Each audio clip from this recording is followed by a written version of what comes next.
हा वैश्विकदृष्ट्या क्रांतिकारक स्वरूपाचा दिवस.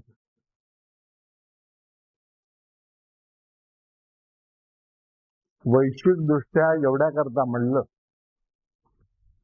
की माताजींनी श्री अरविंदची ओळख करून देतात ना, असं म्हटलं होतं की श्री अरविंदाचं कार्य हे सर्वसाधारणपणे भौतिक स्तरावरून ज्या पद्धतीने त्या कार्याची आपण मोजमाप करतो तसं कार्य नाही. वर्ल्ड स्पिरिच्युअल हिस्ट्री म्हणून जी का आहे, जागतिक आध्यात्मिक इतिहास, जागतिक स्तरावरचा आध्यात्मिक इतिहास, या दृष्टीने त्याची मोजमाप करायला पाहिजे. परिमाण बदलावं लागतं. सहसा कसं होतं की आपण जुनीच परिमाणं वापरून नवीन गोष्टीचा शोध घेतो, ते चालत नाही. प्रकाशाचं परिमाण हे फूटपट्टीनी मोजता येणार नाही. पाण्याची खोली, समुद्राची खोली फूटपट्टीने मोजता येत नाही. त्या सगळ्या करता वेगळी परिमाणं लागतात.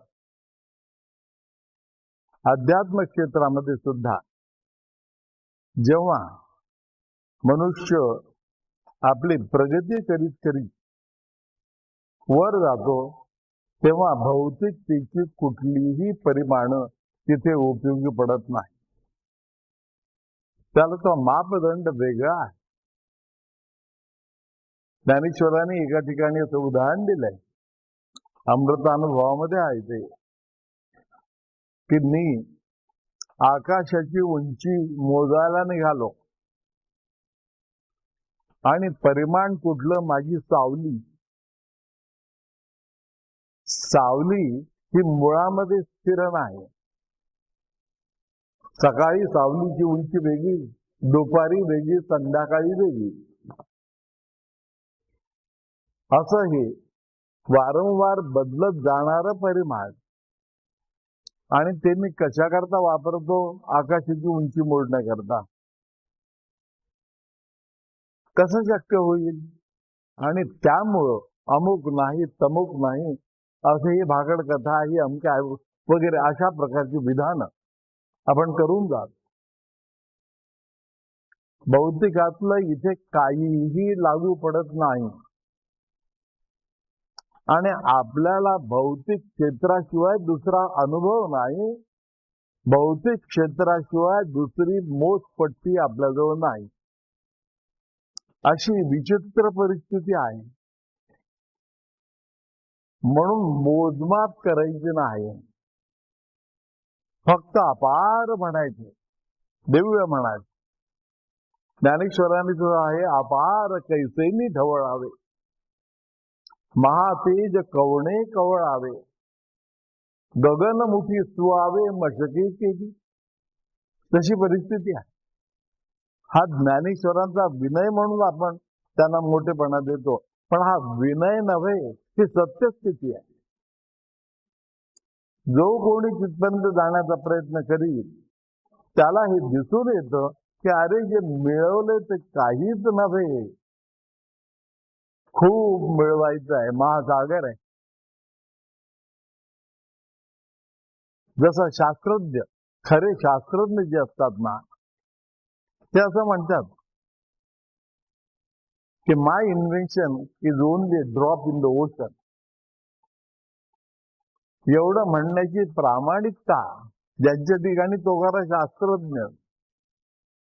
एरवी शास्त्रज्ञ म्हणून सुद्धा मोठेपणा मिरवणारी माणसं असतात.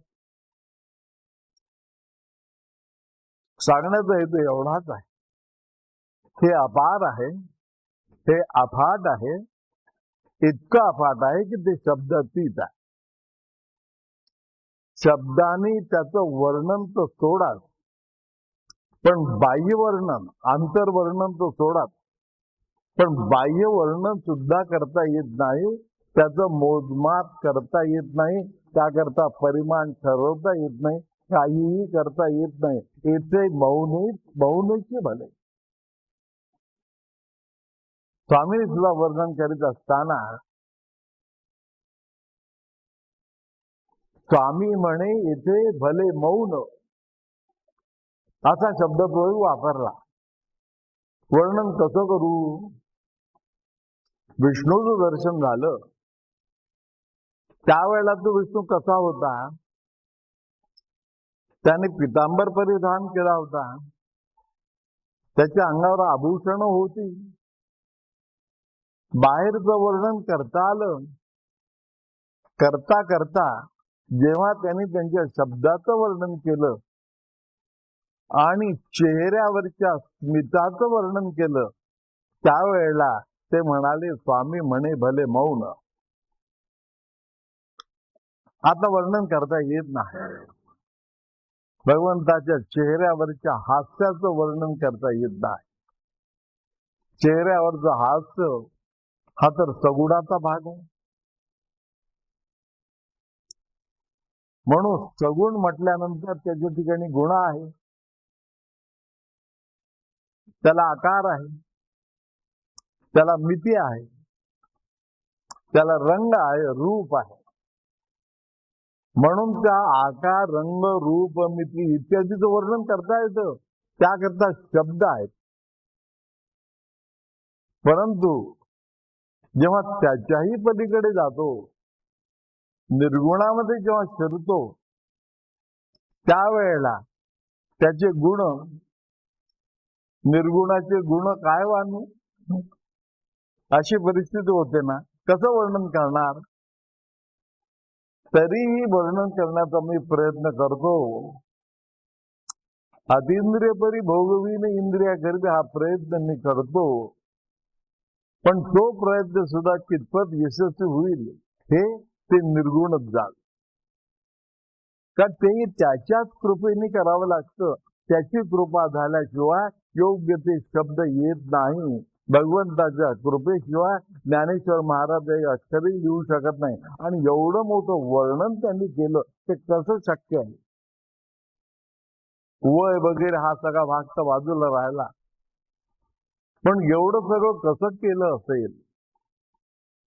स्वामी ज्या वेळेला त्यांनी श्रीकृष्णाच्या, भगवान विष्णूचा स्मिताचं वर्णन करण्याकरता पुढे धजावले, त्यावेळेला ते स्मित पाहिलं. आणि ते स्मित एक तर निर्गुणाचं स्मित, त्याचं स्वरूपच निर्गुण, परंतु त्यातून जे काय आविष्कार निर्माण होत होते, त्यातून जे काय बाहेर पडत होतं, त्यातून जे तरंग बाहेर येत होते, त्या स्मितातून बाहेर येणारे जे तरंग होते, त्या तरंगाचं वर्णन जे आद्यशंकराचार्यांनी केलं की सत्यम ज्ञान अनंतम ब्रह्म. निर्गुणाचे गुण वर्णन करता येत नाहीत. आद्यशंकराचार्यांनी तो प्रयत्न केला आणि ते म्हणाले वर्णन करतो, पण ते सुद्धा निर्गुणच आहे. निर्गुणाचं वर्णन निर्गुणानेच करावं. चंदनाचे हात पायी चंदन, परिसा नाही हिन कोणी अंग. आनंदाचे अंगे आनंद तरंग, आनंदाचे अंग आनंदाचे. कसं वर्णन करणार? तेच ते शब्द उलटे पालटे करून इकडे तिकडे लावणे. कधी कर्ता म्हणून वापरायचा, कधी क्रियापद म्हणून वापरायचं, कधी कर्म म्हणून वापरायचं. ते शब्द वापरायचे, त्याशिवाय दुसरे शब्द नाही. सत्य म्हटल्यानंतर जी अनुभूती येते ती सत्यानेच अनुभूती येते. मग त्याकरता सत्य आणि असत्य या दोन मध्ये फरक करावा लागतो. आणि जे जे असत्य आहे ते इथे कसं नाही या रीतीनं सत्याचं वर्णन करावं लागतं. म्हणून नेती नेती नेती असं उपनिषदांनाही वर्णन करावं लागलं. ते वर्णन करूच शकत नाही. शब्देविण संवादीचे इंद्रिय नेणता भोगी, त्याच्यामध्ये नेणता भोगीचे एवढं जरूर म्हटलेलं आहे. शब्दे विण संवादीय हे मान्य केलंय. मग जर शब्दे विण त्याचा संवाद जर होऊ शकत नाही, शब्दाने वर्णन करता येऊ शकत नाही, तर मग प्रत्यक्षामध्ये उपयोग काय कशाने ते सांगणार. म्हणून ज्ञानेश्वरांनी तो खुलासा केला की त्याचा भोग घेता येतो, त्याचं वर्णन करता येत नाही, पण त्याचा आनंद घेता येतो. त्यापासून मिळणारं सुख आहे, केवळ सुख नव्हे, समृद्धी आहे, ज्ञान आहे. समृद्धीमध्ये भौतिक समृद्धी हा नगण्य स्वरूपाचा भाग आहे, पण अध्यात्म समृद्धीमध्ये त्याची हात क्षितिजापर्यंत काय, क्षितिजाच्या पुढेही जाऊन पोहोचलेले असतात. संपूर्ण क्षितिज तो जणू काय आपल्या हाताने वर उचलून घेतो, अशी त्याची अवस्था. म्हणजे हे शरीर ज्याचं मोजमाप करणं आपल्याला शक्य आहे, ते शरीर सुद्धा अमाप होतं, उदंड होतं, विशाल होतं. एवढं विशाल, एवढं महान होतं की ज्यामध्ये समग्र विश्व एक प्रकारे कोंडाटल्या जातं. अशा प्रकारचे जे निर्गुण तत्व आहे, हे परमतत्व जे आजपर्यंत कोणाला इथपर्यंत आणता आलं नाही, एका कुपीमध्ये बसवता आलं नाही, आणि ती कुपी इथं आणून एका ठिकाणी ठेवून मग त्याचं प्रगटीकरण विशाल रूपामध्ये करणं सुद्धा जे शक्य झालं नाही, अशा प्रकारचा अशक्य ते शक्य करून या दारी हा जो महाप्रयोग आहे, हा प्रयोग श्री अरविंदांनी केला. म्हणून आजच्या दिवसाचं वैशिष्ट्य हे आहे, कारण हा एक मोठा प्रयोग आहे, महान प्रयोग आहे. यामध्ये कोणाला कधी कोणाला मोठं श्रेष्ठ कनिष्ठ लेखण्याचा भाग नाही, हे पुन्हा पुन्हा सांगतो. कारण हा प्रश्न स्वतः श्री अरविंदांनाही विचारला होता लोकांनी, मग तुम्ही काही श्रीकृष्णापेक्षा स्वतःला मोठे समजता काय वगैरे वगैरे. त्यावेळेला त्यांनी उत्तर असं दिलं की इथं मोठं समजण्याचा भाग नाही, स्वतःला इतरांपेक्षा श्रेष्ठ समजणं जे अहंकाराचं प्रतीक आहे, तो भाग इथे नाही. ज्यावेळेला तुकारामाने म्हटलं की अनारणी थोगडा तुका आकाशा एवढा, त्यावेळेला तुकाराम काय स्वतःला आकाशापेक्षा मोठे समजत होते, तेवढा मोठा अहंकार आला. हा अहंकार नाही, पण वस्तुस्थिती आहे त्याप्रमाणे वागायलाच पाहिजे. रामकृष्ण परमहंस देवीची पूजा करीत होते, रोज आत्यंतिक प्रेमाने देवीची पूजा करायची. त्याकरता त्यांनी ते देवीची मूर्तीची उंचावर आहे, आपण दक्षिणेश्वरला गेला असाल तर तिथे पाहायला मिळते, वर अशी शिडीने चढावं लागतं. चढत असत आणि समोर एक थोडीशी छोटीशी जागा होती, त्या जागेवर बसत असत आणि देवीची पूजा करायची. रामकृष्णाची देवीची पूजा म्हणजे काय, फुलं एका बाजूला, हळद कुंकू एका दुसऱ्या बाजूला, इकडे तिसरं पडलेलं, ते देवीकडे पाहण्यातच मग्न होत असत आणि दोन्ही डोळ्यातून ढळढळ अश्रुपात, ही त्यांची पूजा. लोकांना ते म्हणायचे की देवासाठी रडा, ते स्वतः रोजच्या रोज देवीसाठी रडत होते. आणि मग तेव्हा तरी आठवण यायची, अरे मी पूजेला बसलो म्हणून मग तिथलं कधी कुंकू उचलायचं, आता कुंकू व्हावं देवीला म्हणून कुंकू घ्यायचं, तर कुंकवाच्या ऐवजी फूल हाती यायचं, ते फूलच व्हायचं. मग लक्षात यायचं की अरे हे व्हायचं राहून गेलं, फूल व्हायचं राहून गेलं, हे कुंकू व्हायचं राहून गेलं, आता मी फूल व्हायला, फूल शेवटी व्हायचं असतं, माझं चुकलं. आई माझी पूजेची पद्धत चुकली म्हणाले, मला क्षमा करशील ना तू? असं आईला विचारायचे की मला येत नाही, मला पूजा नाही करता येत. आणि जो खऱ्या अर्थाने पूजा करतो त्याला पूजा करताच येत नाही. अगदी मीरेसारखी पूजा करणारी कोणी असेल का? पण ती मीरा असं म्हणते, ना मैं जानू पार्थ वंदन, ना पूजा की रीत, मैं अनजानी, फक्त काय प्रेम दिवाणी. मला वेळ लागले, मला प्रेमाचं वेळ लागलं. रामकृष्ण परमहंसाची अवस्था अशी. आणि अशा अवस्थेतून पुढे पुढे जात असताना एक दिवस असं झालं की ते देवी समोर बसले आणि फूल वाहायला जे घेतलं तर ते फूल देवीच्या डोक्यावर ठेवले. ठेवता ठेवता त्यांनी ते स्वतःच्या डोक्यावर ठेवलं. तिथे एक मनुष्य होता, रामकृष्णाचे भक्त. भक्त सगळीकडे असतात. कोणाचं निरीक्षण कसं, कोणाचं निरीक्षण कसं, सगळे भक्त. प्रश्न नाहीये. पण भक्त होणं सोपं आहे, भक्ती करणं कठीण आहे. खरी भक्ती करणं फार कठीण आहे. त्याला हृदयातला कळवळा लागतो आणि त्या कळवळ्यामुळं मग त्याचा बाह्य आविष्करण जे आहे ते सुद्धा सगळं हळूहळू बदलून जातं. तुझं पोटाला झोंब आली ना, म्हणजे मग सगळी कामं सोडून मनुष्याला अभ्यास घेऊन जावंच लागतं. तशी आतून झोंब निर्माण झाली, भक्तीची झोंब निर्माण झाली, म्हणजे तो व्यावहारिक जीवनातल्या सर्व गोष्टी जणू विसरल्यासारखा होऊन जातो, भान राहत नाही.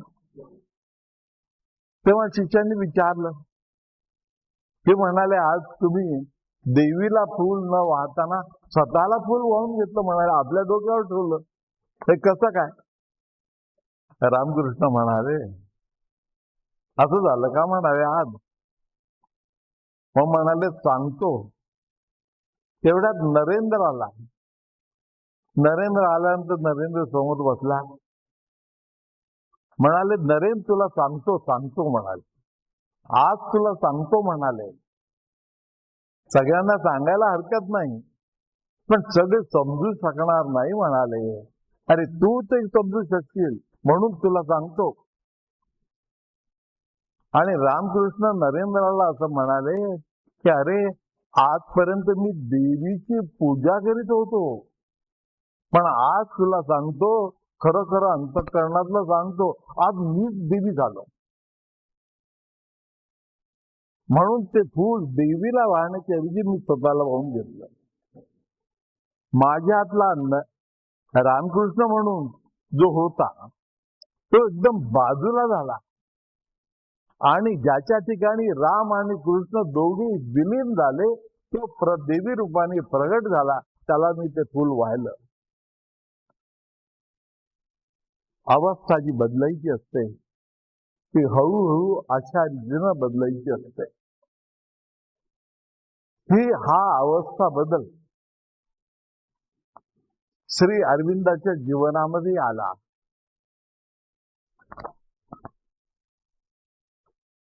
त्यांच्या जीवनातला अवस्था बदल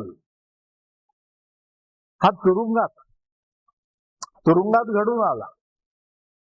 काय एकेकाचं जीवन असतं, भौतिक जीवन सुद्धा. सर्वसामान्य पोटाकरता दोन कष्ट घेणं, दोन हे मिळवणं, खाणं पिणं आणि त्यानंतर आपले देवदेव करणं वगैरे, हे तर सगळं ठीक आहे, हे सगळ्यांनीच करावं, सगळ्यांच्या कल्याणाकरता. म्हणून मी सांगतो आहे, त्यांचं कल्याण आहे, ते करावं असं तळमळीनं वाटतं. ते करतील, त्यांचं कल्याण होईल. करणार नाही तुझं आयुष्य फुकट जाईल, पण कल्याण झाल्याशिवाय राहणार नाही. एवढंच आहे, पुढचा जन्म घ्यावा लागेल, त्याचा पुढचा जन्म घ्यावा लागेल. पण गगनाची गाठ बांधली गेली असं ज्यावेळेला स्वामींनी म्हटलं, त्यावेळेला त्या शिष्याची गाठ आकाशाची बांधलेली आहे, त्याचं कल्याण झाल्याशिवाय राहणार नाही. लवकर व्हायचं का उशिरा व्हायचं ज्याचं त्यांनी समजून घ्यावं.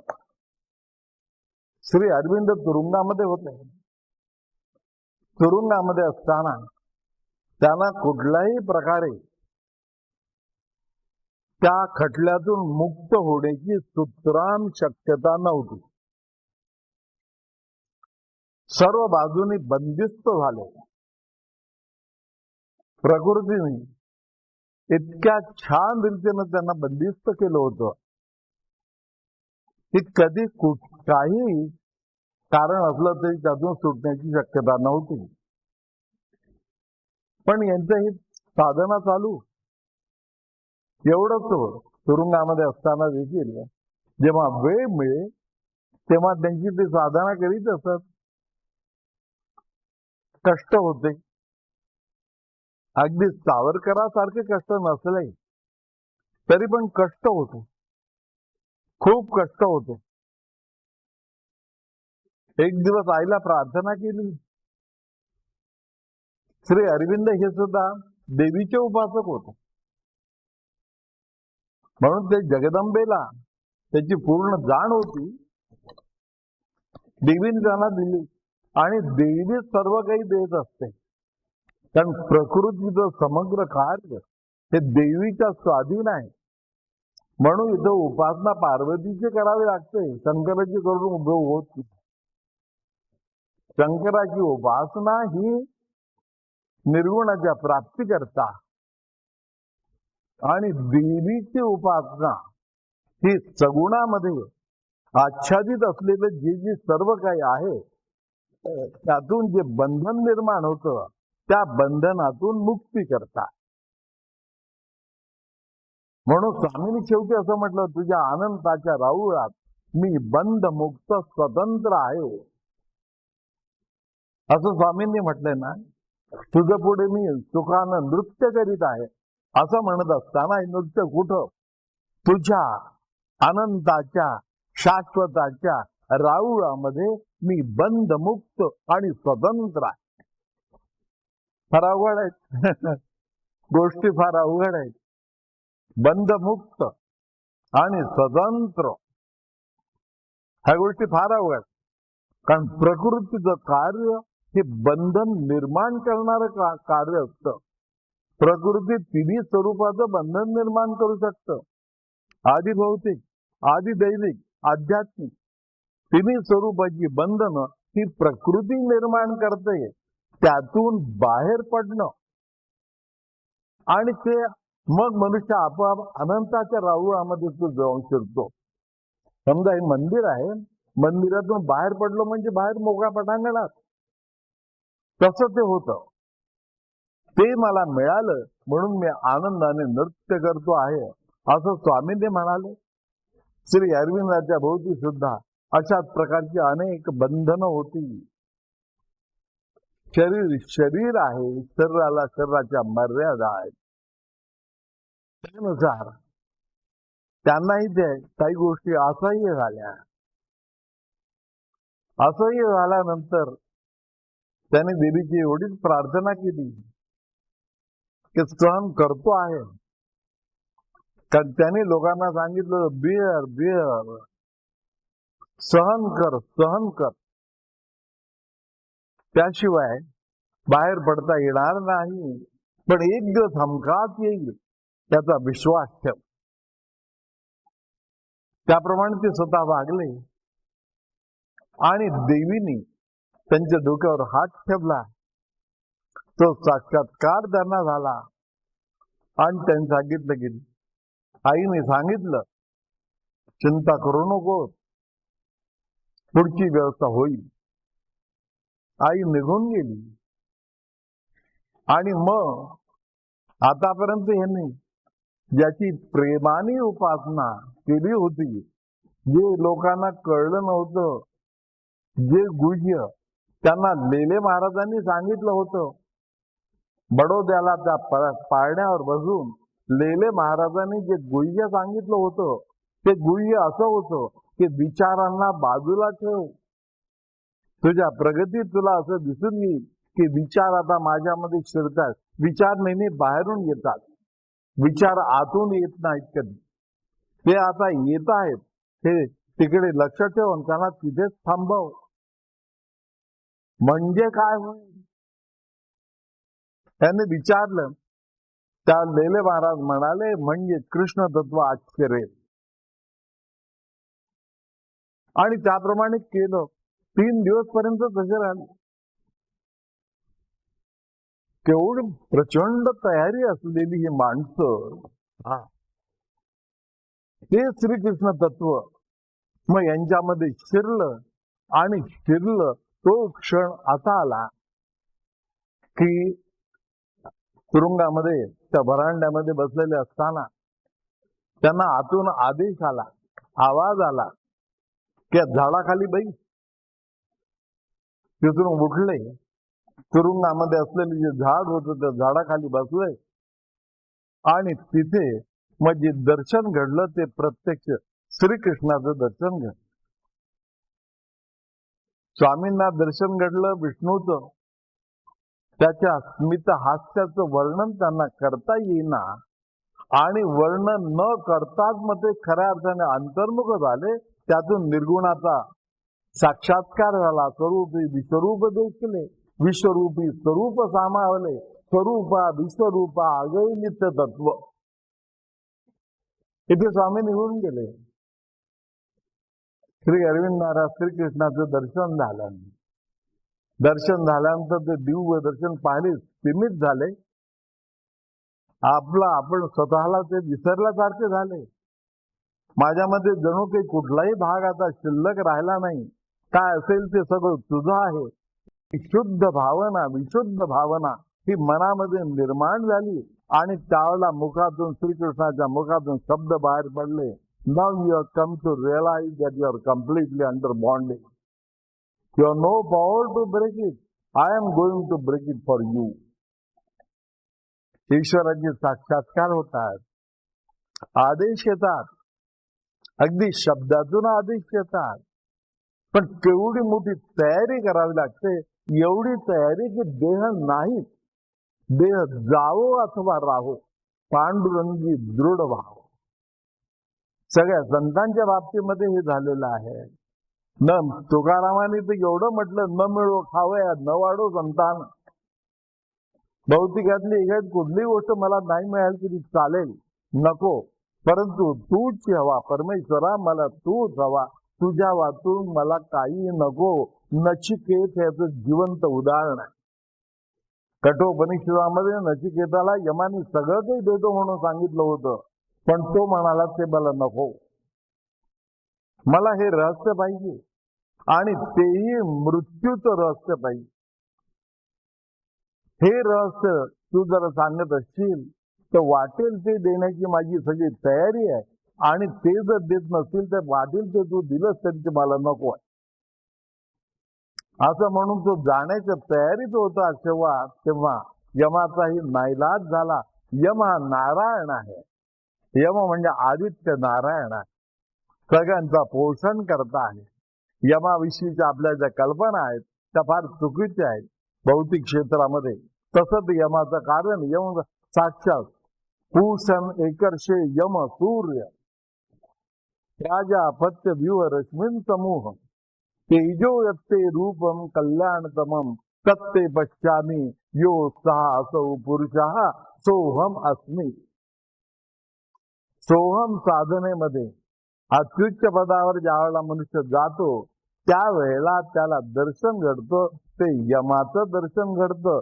आणि तो यम की जो निर्गुण स्वरूपामध्ये परमश्रेष्ठ स्वरूपाचं, विश्वाच्या पोषणाचं, विश्वाच्या निर्मितीचं आणि विश्वाच्या क्षयाचं कार्य करीत असतो.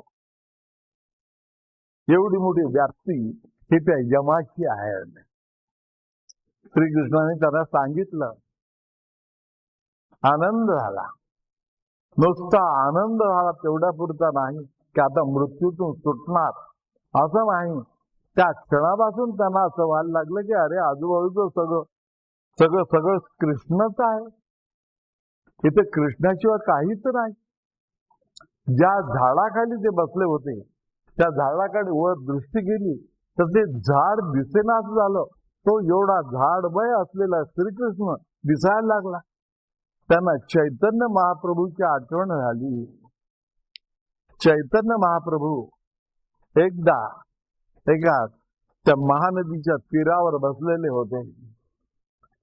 मंदिर होतं, मंदिराच्या कट्ट्यावर बसलेलं होतं. समोरच्या भागाला मोठा डोह होता, खूप पाणी होतं. चैतन्य महाप्रभू तिथं बसलेले होते. त्या डोहाकडे पाहिलं, तेवढ्यात कोणीतरी त्यांच्या कानात सांगितलं, अरे कृष्ण कृष्ण म्हणतोस ना, हा डोहा हे काय? हा कृष्णच आहे. तर म्हणाले, हो हा खरंच कृष्ण आहे. मला कृष्ण आहे म्हणाले. कृष्णाचं मला आलिंगन द्यायचं आहे, मला कृष्णाला भेटायचं आहे म्हणाले. आणि असं म्हणून त्यांनी उडी मारली. उडी मारली, त्या डोहामध्ये उडी मारली. खोल तळापर्यंत गेले. बराच दीर्घ काळपर्यंत बाहेर आले नाही.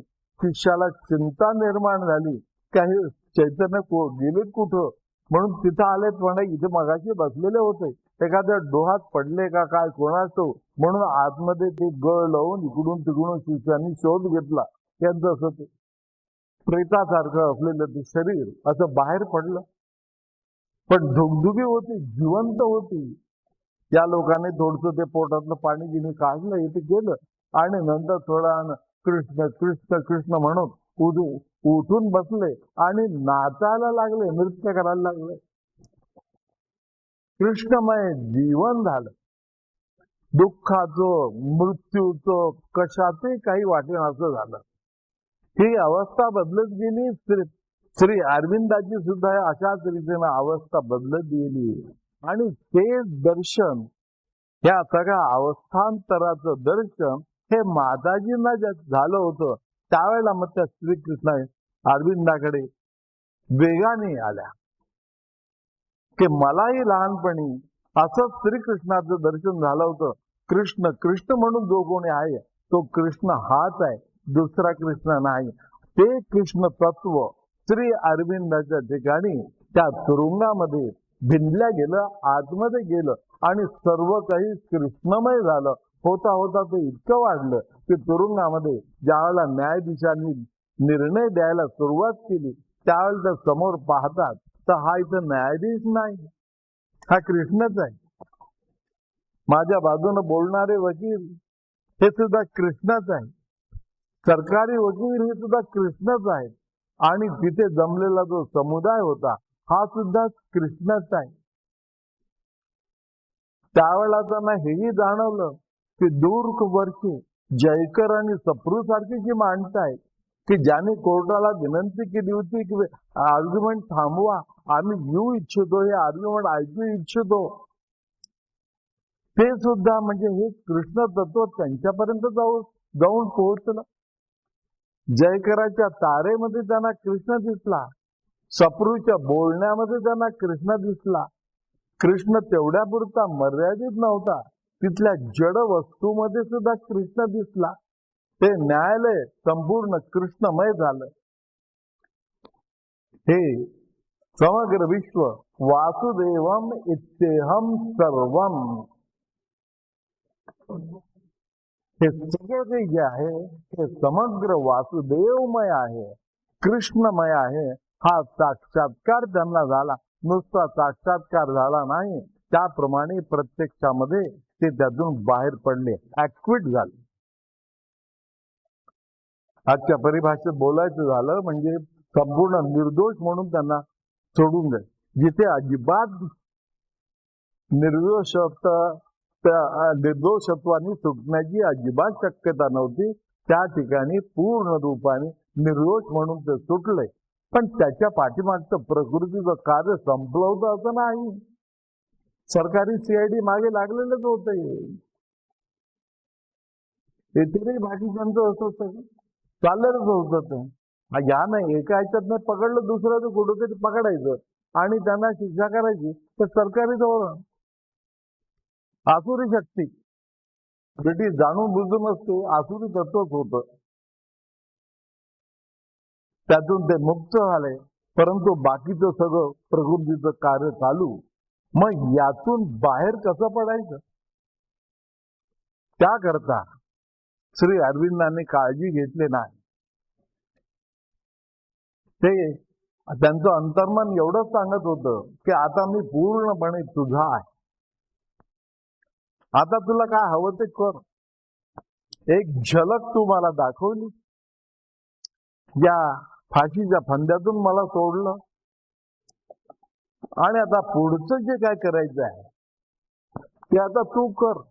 खऱ्या अर्थाने धर्माच्या करिता आम्हा असं जगती रामाने धाडी आले, ऐसे जाणून राम भक्ती करिता ऐश्वर्य हे लाभले. आता धर्म सख्या तुझ्या पुढती ह्या नम्रतेने असे, इच्छा हो जशी मानसी करीत असे हा देह तुझाच. तुला वाटेल त्याप्रमाणे कर, जसं वाटेल तसं कर, अशा अवस्थेत होते. पण समोरचं कार्य सोडलं नाही, ते तसंच चालू होतं. आणि एका वंदे मातरम या मासिकामध्ये लेख लिहित असताना शेजारी निवेदिता बसलेली होती, समोर हे लेख लिहित होते, आणि त्यावेळेला त्यांच्या कानामध्ये शब्द आले, आदेश होता, शब्द आले की go to Pondicherry, go to Chandernagore. तसेच उठले आणि निवेदितेला सांगितलं की असा मला आदेश आलेला आहे आणि मी जातो. त्यावेळेला निवेदिता म्हणाली, आदेश आला हे ठीक आहे, पण जाणार कसे? बोटीने जावं लागतं, बोटीलाही भिसा गिसा वगैरे ह्या गोष्टी सगळ्या लागतात, जाणार कसे? आणि तुमच्या भोवती सीआयडी आहे, त्याची तिलाही जाणीव होती. तर म्हणाले जसं होईल तसं होईल. तर म्हणाले कोणाला कळवायचं हे ते करायचं, काही कोणाला कळवायचं नाही, सांगायचं नाही, काही करायचं नाही. म्हणाले तू माझ्या समोर होतीस म्हणून तुला सांगितलं, आता मी जातो. आणि असं म्हणून काही तयारी नाही, काही नाही, आशेचे आशे उठले. अंगावरती एक धोतर, खांद्यावर एक शाल, एवढं त्यांचे होतं, त्यासह निघाले. कुठली तयारी नाही, निघाले, बोटीकडे आले. दरम्यानच्या काळामध्ये निवेदितांनी मग काही योजना केली, तिला ती प्रेरणा झाली. तिला तिचा मित्र आठवला, ज्यावेळी ती कॉन्व्हेंट स्कूलमध्ये शिकत होती, त्यावेळेस तिचा एक मित्र होता, तो त्यावेळेला बंगालचा गव्हर्नर होता. तर म्हणाले की त्याचा फायदा घेऊन मग याच्याकरता तो व्हिसा मी जरूर व्यवस्था करते, असं म्हणून ती गेली, त्या गव्हर्नर कडून हे सगळं घेतलं आणि धडपड करीत आली तोपर्यंत बोट यांची सुटली होती, निघून गेले होते. तिला आश्चर्य वाटलं. ती म्हणाल मी एवढी धडपड केली आणि त्या गव्हर्नरकडे जाऊन ते पूर्वीची ओळख दाखवून त्याच्याकडून ते सगळे केलं वगैरे, त्याच्याही ठिकाणी सद्बुद्धी निर्माण झाली. तो ब्रिटिशांचा प्रतिनिधी खरं म्हणजे, पण सद्बुद्धी निर्माण झाली आणि त्याने ते विसा वगैरे दिला, तो घेऊन आली. त्यावेळेला गंमत अशी झाली होती की जी तपासणी करणारा जो मनुष्य आहे, तो मनुष्य काहीतरी कामानिमित्ताने गेला होता आणि दुसरा मनुष्य आल्यानंतर याची ड्युटी संपणार होती. हा ड्युटी संपण्याच्या आधीच थोडा निघाला आणि दुसरा मनुष्य यायला त्याला थोडा उशीर झाला. दरम्यानच्या काळामध्ये सूर्य अरविंद बोटीत बसले, त्यांना कोणी विजयी विचारला नाही, परमिशन विचारले नाही, काही नाही, आणि बोट सुटली, निघून गेले. ईश्वर योजना कशी असते त्याचं नमुनेदार उदाहरण हे सगळे चमत्कार म्हणून घ्यायचे. असे साक्षात चमत्कार घडतात. मानवी जीवनामध्ये सुद्धा अशा प्रकारचे चमत्कार घडतात. निमित्त मात्र कोणतरी होतं, पण ते चमत्कार ईश्वरी शक्तीने घडत असतात. निमित्त मात्र म्हणून बाकीचे लोक होतात. ज्यावेळेला ते श्रीकृष्णाने मथुरेचा गोवर्धन पर्वत उचलला आणि वर नेला, त्यावेळेला सगळ्यांना सांगितलं अरे तुमच्याही काठ्या लावा. त्यामुळे वाकड्या पेंद्या वगैरे या सगळ्यांच्या काठ्या लावल्या, ज्यांनी त्याने आपल्या काठ्या लावल्या खालून. आणि मग थोडा यांना असं वाटायला लागले की माझ्याच काठीमुळं, आमच्या काठीमुळं गोवर्धन उचलला गेला. अहंकार पटकन घेतो. जरा काही झालं की अहंकार पटकन येतो आणि अहंकाराचं स्वरूप असं की तो आला, हा अहंकारही वाटत सुद्धा नाही. यांना वाटलं माझ्या ह्याच्यामुळे झालं, सगळे आनंदित झाले. श्रीकृष्णाने म्हटलं वा वा, तू म्हणाले फारच तुझी काठी म्हणाले फार मजबूत आहे, एवढा गोवर्धन पर्वत उचलला, जरा वर बघ म्हणाला थोडसा. म्हणून पाहिलं त्या सगळ्या काठ्यांच्या वर एकच काठी होती आणि ती म्हणजे श्रीकृष्णाची. त्या काठीमुळे गोवर्धनचा वर तरंगत होता, वर उचलला गेला होता. हे जसं त्याप्रमाणे ह्या एकेकाने आपली काठी लावली असं सांगितलं, पण प्रत्यक्षामध्ये ही ती श्रीकृष्णाची काठी, श्रीकृष्ण तत्व जे झाडाखाली त्यांच्यामध्ये शिरलं, ज्या तत्वाने त्यांना आश्वासन दिलं की तू पूर्णपणे मुक्त होतील, त्याच तत्वाने त्यांना तिथून कलकत्त्याहून बाहेर काढलं, चंदननगरला नेलं. तिथं नेल्यानंतर सुद्धा तिथे काय कशाची सोय, कोणाची ओळख नाही, खाण्यापिण्याची सोय नाही, व्यवस्था नाही, काहीही नाही. त्यांनी कशाची पर्वा केली नाही. त्याचा प्रकृती परीक्षा घेत असते. त्यांची तब्येतही तेवढ्यात बिघडली होती, पण कशाची पर्वा केली नाही. ह्या सगळ्या गोष्टी करीत चंदननगरला काही दिवस काढले. मग काही दिवसांनी एक ओळख झाली, थोडीशी खाण्यापिण्याची व्यवस्था आली, ते सगळं झालं पुढे. आणि नंतर त्यांना आदेश आला की आता तू पांडिचेरीला जा. त्याप्रमाणे ते मग पांडिचेरीला गेले आणि तिथं गेल्यानंतर त्यांनी सांगितलं की हे सगळं यू ड्रॉप दिस डाऊन. आता हे बाकीचं देशाचं स्वातंत्र्य, राजकीय चळवळ, अमका डमका वगैरे हे सगळं तू सोडून द्याय आणि केवळ ह्या तत्वाच्या मागे लाग. तुझ्याकडून फार मोठं वेगळ्या स्वरूपाचं कार्य हे व्हायचं आहे. आजपर्यंत सर्व ऋषीमुनींनी हे सांगितलं होतं की पृथ्वी काळाच्या ओघामध्ये मलिन होत जाणार, हे प्राकृतिक कार्य आहे. कुठलीही गोष्ट नवं कोरं कापड जरी आणलं आणि ठेवलं, काळाच्या ओघामध्ये ते मलिन होत राहत, खराब होत राहत. फेअर वेअर अँड टिअर असं म्हणतात. कुठली वस्तू मशिनरी आणली ना, फेअर चांगल्या रीतीनं वापरली तरीही त्या वापरण्यातून त्यामध्ये दोष निर्माण होतोच होतो, केव्हा तरी घडतं. कारण हे प्रकृतीचं मूलभूत स्वरूपाचं कार्य. वस्तू ठेवली, हवेतली आर्द्रता शोषण करते आणि त्यावर गंज चढतो. होता होता गंज इतका वाढतो की मशीनच फिरेनाशी होते.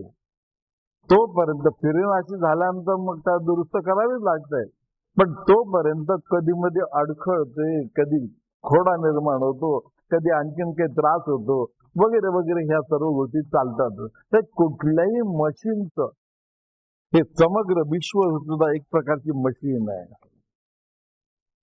भ्रायम भ्रामयन सर्वभूताने यंत्रारूढानि मायया. त्याला यंत्ररूढ असं म्हटलेलं आहे. यंत्ररूढ म्हणजे विशाल स्वरूपाचं यंत्र आहे. प्रत्येक व्यक्तीच्या ठिकाणी यंत्र आहे आणि सगळं मिळून होणारे महायंत्र आहे. दोन्ही एकमेकाशी निगडीत आहे आणि या समग्र महायंत्राला शक्ती देणार एक आणखीन एक यंत्र आहे, ते विशाल पुरुष अशा प्रकारचं नाव त्याला दिलेलं आहे. हा विशाल पुरुष माझ्या बाजूला उभा असतो. जसा मी माझ्या शेजारी तो उभा असतो आणि संपूर्ण विश्वाच्या शेजारी पुन्हा असाच विशाल पुरुष उभा असतो. माझ्या ठिकाणी जशी चक्र आहेत, षटचक्र आहेत, त्याचप्रमाणे विशाल पुरुषाच्या ठिकाणी षटचक्र आहेत. विशाल पुरुषाच्या ठिकाणच्या षटचक्रातून माझ्या ठिकाणी ती त्या चक्रावर ती शक्ती येत राहते. हे कार्य अखंड चालू आहे. मला न दिसणारं कार्य आहे, पण अखंड चालू आहे. माझ्या ठिकाणी त्या चक्रावरती शक्ती आल्यानंतर मूलाधार, स्वाधिष्ठान, मणिपूर हे मुख्य चक्र जे आहे, या मुख्य चक्राच्या बाजूला अशी अनेक चक्र आहेत. पेशी पेशीतून किंवा अनंत पेशी मिळून एक अशा प्रकारची असे अनेक चक्र ही माझ्या शरीरामध्ये 4,22,212 इतकी चक्र आहे. हे वैज्ञानिक संशोधन आहे आजच्या काळातलं.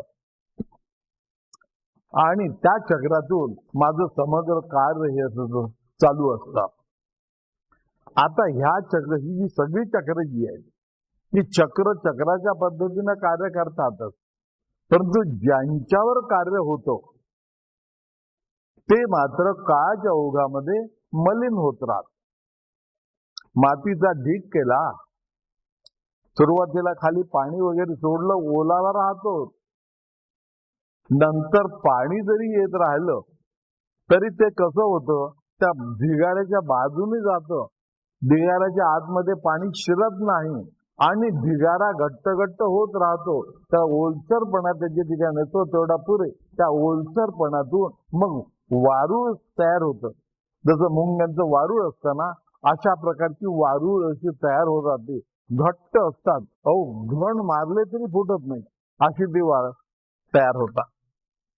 हे कार्य व्यक्तीच्या ठिकाणी होतं, समग्र विश्वाच्या ठिकाणी होतं आणि जास्त प्रमाणामध्ये जड तत्वातून होतं. सृष्टीमध्ये जड आणि सूक्ष्म अशी जी दोन तत्व आहेत, या तत्वामध्ये जे जड तत्व आहे ते अधिक जड होत राहतं. सूक्ष्म तत्व जे आहे ते तसंच कायम राहतं. त्यामुळे सूक्ष्म तत्वाचा जड शक्तीवर होणारा प्रभाव हा कमी होत राहतो. जडता वाढत राहते. काळाच्या ओघामध्ये त्याचं प्रत्यक्ष स्वरूप म्हणजे लोकांच्या ठिकाणी स्वार्थ वाढतो, लवाडी वाढते, कामक्रोधादी सद्रिपू वाढतात, मत्सर, मोह, माया वगैरे हे सगळं वाढत्या प्रमाणामध्ये राहतं. आणि तेवढ्या प्रमाणामध्ये ईश्वरीय सत्य, ज्ञान आणि अनंत यांची जी शक्ती आहे ती शक्ती तशीच आहे, परंतु तो प्रभाव हा कमी होत राहतो. असं हे समग्र स्वरूप आहे. म्हणून केव्हा तरी आता हे जर वारूळ तयार झालं, हे वारूळ केव्हा तरी उडून टाकायला पाहिजे. म्हणजे मग आजपर्यंत ती शक्ती जाऊन पोहोचेल, माझा हात आजपर्यंत जाईल. मनुष्य भीतो, वारूळ असल्यानंतर साप असेल. ही जी जड शक्ती असते ना, ही स्वतःचा एक भ्रम निर्माण करते. त्याला माया असं आपण म्हणतो. हा भ्रम ते माया निर्माण करते. मायेचं कार्य म्हणजे प्रकृतीचं हे समग्र कार्य आहे. ते नेहमी भ्रम निर्माण करते, संशय निर्माण करते. आणि एकदा संशय निर्माण झाला की मग त्याला मर्यादा राहत नाही, कुठल्याही थरापर्यंत वाढत राहतो. कोणाविषयी कुठल्याही प्रकारचा संशय हा संशय वाढत राहतो आणि माझ्या मनातली भीती त्याप्रमाणे वाढत राहते. हे समग्र प्रकृतीचं कार्य आहे. मग ते नाहीचं करायचं कसं, तर ते स्वयं ईश्वर दाखवावा, असं स्वामीने एका ठिकाणी म्हटलेलं आहे. स्वयं आत्माराम दाखवावा. म्हणजे आत्मारामाचं कार्य. आता आत्माराम कसं दाखवणार, तो निर्गुण शक्तीतून म्हणजे वैचारिक बदलातून तो आत्माराम दाखवावा, असं स्वामींना अभिप्रेत. आत्माराम दाखवता येत नाही. मग असे काहीतरी चमत्कार घडतात, काही दर्शन घडतात. त्या गुरुदेव रानडेची एक गोष्ट अशी आहे की त्यांचे ते नेहमी याच्यामध्ये असत. आपल्या एक तर कॉलेजमध्ये जायचे, कॉलेजमध्ये ते लेक्चर वगैरे झालं की बाकी आपल्या स्वतःच्या चिंतनात असत. त्यांची चिंतनाची साधनेची पद्धत सुद्धा 8-10 तास ते कट्टाचा नियम म्हणून बसत असत. फार मोठी बैठक त्यांची असायची. आणि त्यामुळं संसारात बाकीच्या याच्यामध्ये काही लक्ष नाही त्यांना. तिकडे रसही नव्हता आणि लक्ष द्यायला वेळही मिळत नव्हता. त्यांचे बायकोचे खटके उडायला लागले मधून मधून. एक दिवस असं झालं की त्यांच्या बायकोला दृष्टांत झाला. त्यांना असं दिसलं की ते गुरुदेव रानडे हे साक्षात विष्णू आहेत असं दिसलं. त्याला आणखीन एक निमित्त झालं होतं एका माणसाचं, आणि ते तिने पाहिल्यानंतर तिला वाटलं की मी त्या विष्णूलाच छळते, या विष्णूलाच मी त्रास देते, यालाच नाना प्रकारचे आरोप याच्यावर करून आणखीन हे सगळं करते तिला. तेव्हापासून मग तिने बंद केलं. तिच्या मुलीने चरित्र लिहिलंय, त्या चरित्रामध्ये हा भाग आहे. म्हणजे हे कार्य ईश्वराला करावं लागलं.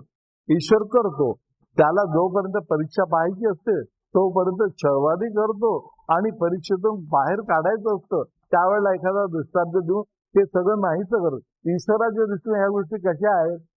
मिठाचा डोंगर करावा आणि समुद्राने अडवावा, समुद्र अडवावा, तसा हा प्रकार होतो. समुद्राला मिठाचा डोंगर उडून टाकायला किती वेळ लागणार? असं ईश्वर कुठलीही गोष्ट ताबडतोब इकडची तिकडे करून टाकतो. त्याच्या दृष्टीनं काही अवघड अशक्यचं काही नाही. श्री अरविंदांनी तो विचार केला. या सर्व गोष्टीचा विचार आतापर्यंत अनेकांनी केला. छांदोग्य परिषदाने सुद्धा याचा विचार केला. ते पुढच्या तीरापर्यंत वगैरे सप्तसागर वगैरे, तिथलं असलेलं झाड, त्या सरोवरामध्ये असलेलं झाड, त्या झाडातून पाझरणारा अमृत बिंदू वगैरे, ह्या सगळ्याचं वर्णन केलं. सुंदर वर्णन आहे छांदोग्यामध्ये हे सगळं. आणि तो मागोवा त्यांनी जो घेतला तो ऋग्वेदातून घेतला. ऋग्वेदामध्ये काही ऋचा अशा आहेत की या समग्र सृष्टीच्या पलीकडे एक असं तत्व आहे की ज्या तत्वामुळं हे जड तत्व पूर्णतः नाहीचं होतं. कारण जड तत्वाची ही जी वृत्ती आहे की मलिन भाव, दिवसेंदिवस क्षणाक्षणाने जी मलिनता त्यामध्ये येत राहते, ती समग्र मलिनता काढून टाकून त्या ठिकाणी चैतन्याचा, दिव्यत्वाचा स्पर्श जरी केला तरीही सगळं जडतत्व हे नाहीच होऊन जातं किंवा त्याचं सगळ्याचं परिवर्तन होतो. हा उल्लेख ऋग्वेदामध्ये केलेला आहे. श्री अरविंदाच्या वाचनात आलं. किंबहुना श्रीकृष्णाने योजना केली म्हणून ते बरोबर नेमकं ईश्वर योजना करतो ती पुस्तकं, ते ग्रंथ तुमच्याकडे आपोआप चालत येतात. हा माझा अनुभव म्हणून तुम्हाला सांगतो. न मागता, कोणी न देता आपोआप ते ग्रंथ आपल्याजवळ येतात आणि वाचनातून नवीन काहीतरी त्याला त्यातून मिळून जातं. तेवढं पुरेसं आहे. खूप खंडीवर वाचत बसावं लागत नाही. ते 2-4 शब्द तेवढे ते मिळाले ते तेवढं पुरे होतं. त्याप्रमाणे त्यांच्या वाचनामध्ये हे आलं आणि मग त्यांना असं वाटलं की ठीक आहे, हे जर इथपर्यंत जाणारं तत्व आहे आणि ते जर मला ते करता आलं, हे कार्य, या तत्वामध्ये जे अभिप्रेत असलेलं कार्य हे जर मला करता आलं तर, आणि मग त्यांनी तो ध्यास घेतला. किंबहुना त्यांच्या कानामध्ये ते शब्द आले, ते श्रीकृष्णाचे शब्द होते आणि त्या शब्दातून त्यांना हे कळलं की आता माझं कार्यक्षेत्र जे आहे ते फक्त अतिमानसाचं कार्य, सुप्रामेंटल. आणि मग त्या कार्याकडे ते वळले. मग त्याकरता त्यांना सगळं सोडून द्यावं लागलं. तोपर्यंत योजना, आश्रमही तयार झाला होता, नावारूपाला आला होता आणि त्याची योजना मग माताजीकडे देण्यात आली. माताजी सारखी शक्ती तिथे आली की त्यांनी सुद्धा आपलं स्वतःचं संसार, घर दार सगळं सोडून दिलं. आपण माताजी माताजी म्हणून म्हणतो, पण त्या केवढा मोठा प्रचंड त्याग आहे, कल्पना करा. आपल्याकडून 2 दिवसाकरता आपली मुलं बाळ सोडता येत नाहीत. आणखीन त्यांनी ते सगळं संपूर्ण सोडून दिलं आणि पूर्णपणे इथे वाहून घेतलं. आणि त्या क्वाइट केपेबल, त्या शिकलेल्या होत्या, त्यानंतर जपान वगैरे इकडे इथे फिरून आलेल्या होत्या. पुष्कळ अनुभव त्यांना होता. त्यांना लहानपणापासून एक वेगळं चैतन्य दिसत असत. त्यांची योग्यता फार मोठी होती आणि पुष्कळ असे ज्याला आपण चमत्कार वगैरे म्हणतो अशा प्रकारच्या गोष्टी त्यांच्या बाबतीमध्ये लहानपणापासून घडत आलेल्या होत्या. कुठली मोठी होणारी व्यक्ती लहानपणापासून मोठी असते हे लक्षात ठेवा. पण who chooses the divine has already been chosen by the divine असं विवेकानंदाचं एक वाक्य आहे. तर ते लहानपणापासून तिच्या ठिकाणी ह्या गोष्टी होत्या. पुढे तिला आणखी एका व्यक्तीने एक यंत्र दिलं होतं आणि म्हणाले या यंत्राचा अर्थ जो तुला समजावून सांगितलं तो तुझा गुरु म्हणाले. हे सांगितलं होतं. मग माताजी आल्या. माताजी जेव्हा प्रथम आल्या होत्या हिंदुस्थानात फिरत पॉंडिचेरीला आल्या. आल्यानंतर त्यांनी ते यंत्र दिलं. अनेकांना ते यंत्र त्यांनी दाखवलं होतं. कोणालाही त्याचा अर्थ सांगता आला नाही. आणि हे माताजीने यांना ज्यावेळेला दिलं, श्री अरविंदांना दिले, त्यावेळेला श्री अरविंदांनी अर्थ सांगितला आणि तो अर्थ माताजींना पटला.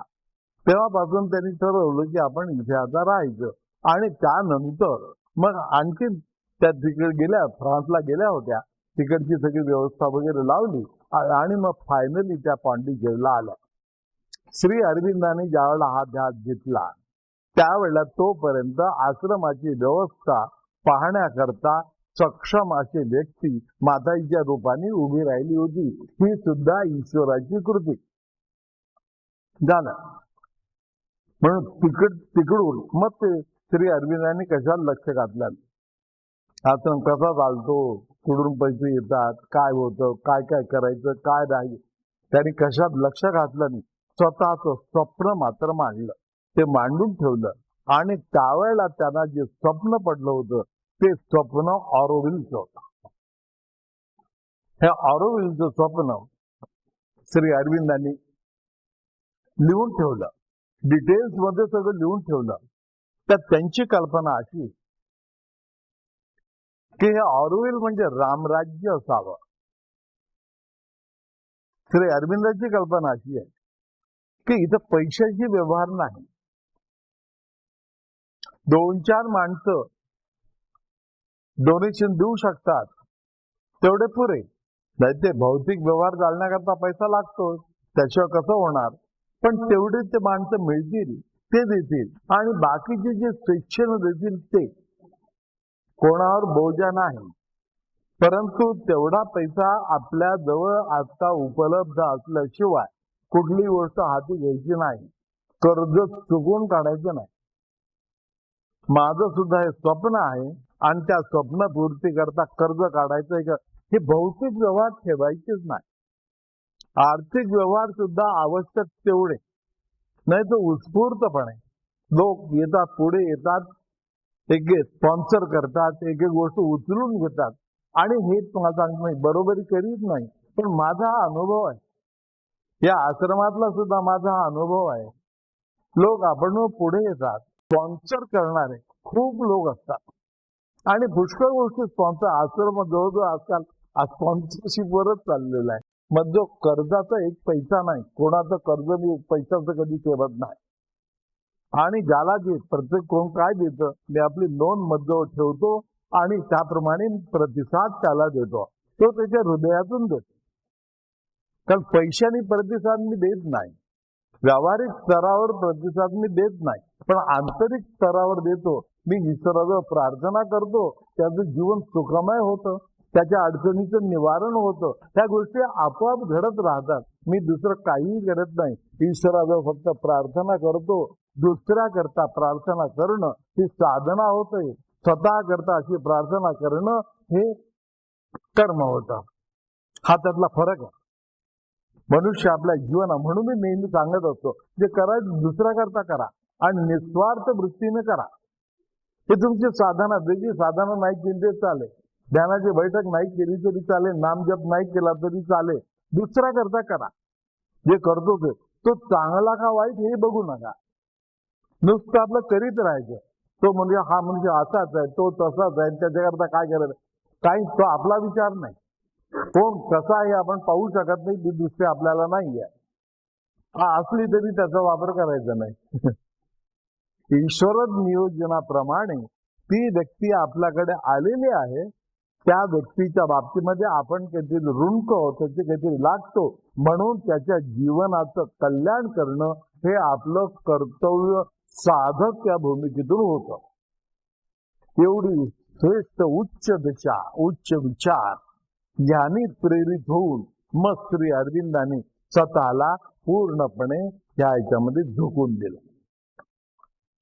झोकून दिल्यानंतर एक दिवस असा आला की ज्या वेळेला त्यांना स्वतःचं अंतरंग दर्शन घडलं, आपलं दर्शन घडलं, स्वतःच स्वतः पूर्ण पाहणं, हे दर्शन त्यांना घडलं.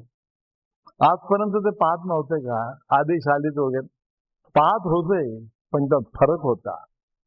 ईश्वरी शक्तीने पाहणं हे वेगळं आहे आणि माझ्या पाहण्यामध्ये ईश्वरी शक्तीचा अंश येणं यामध्ये फरक पडतो.